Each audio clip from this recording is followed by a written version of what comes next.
போக்குவரத்து ஊழியர்கள் வேலைநிறுத்தத்தில் ஈடுபட்டுள்ள நிலையில் சென்னை கோயம்பேடு பேருந்து நிலையத்தில் உள்ள கள நிலவரம் குறித்து நமது செய்தியாளர் அருண்மொழிவர்மனிடம் கேட்கலாம்.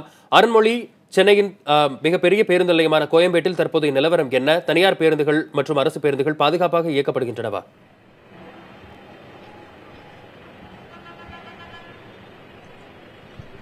வசந்த், நேற்று இரவு முதலே நாம் பார்த்து வந்தோம். கோயம்பேடு பேருந்து நிலையத்தில் இந்த போக்குவரத்து ஊழியர்களின் போராட்டத்தின் காரணமாக அதிக அளவிலான தனியார் பேருந்துகள் இயக்கப்பட்டு வந்தன.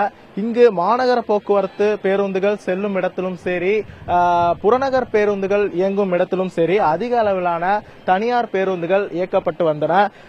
ஆனால் இதன் காரணமாக பயணிகள் ஒரு குற்றச்சாட்டை முன்வைத்தனர்.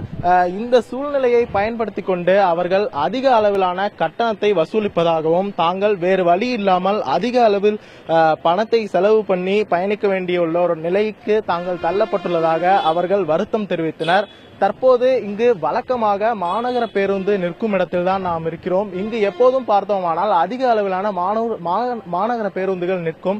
ஆனால் இன்று ஐடி ஊழியர்கள் தினசரி பயன்படுத்தும் ஐடிக்கு செல்லும் வண்டிகள் அதிக அளவில் நிற்பதை நம்மால் பார்க்க முடிகிறது. இதுபோல் அதிக அளவிலான தனியார் வண்டிகள் ஒவ்வொரு கம்பெனியிலிருந்தும் இந்த போக்குவரத்து ஊழியர்களின் போராட்டத்தை சமாளிப்பதற்காக இங்கு பணியமர்த்தப்பட்டிருக்கிறது. வசந்த், அருண்மொழிவர்மன், அரசு தரப்புல இருந்து பொதுமக்களின் சிரமத்தை குறைப்பதற்காக என்னென்ன முன்னேற்பாடுகள் செய்யப்பட்டிருக்கு பேருந்துகள் இயக்கத்துக்காக?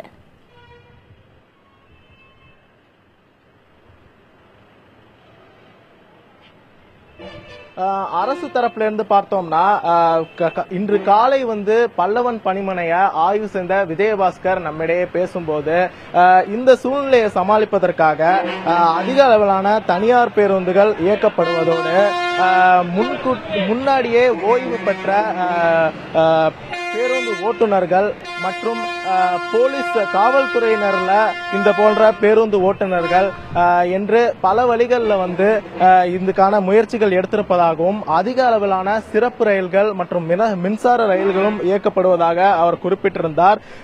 இது போன்ற பயணிகளிடம் அதிகமான கட்டணம் வசூலிக்கப்படவில்லை. அப்படி வசூலிக்கப்பட்டால் கண்டிப்பாக அதற்கு உரிய நடவடிக்கை எடுக்கப்படும் என்றும் அவர் வாக்குறுதி கொடுத்திருந்தார்.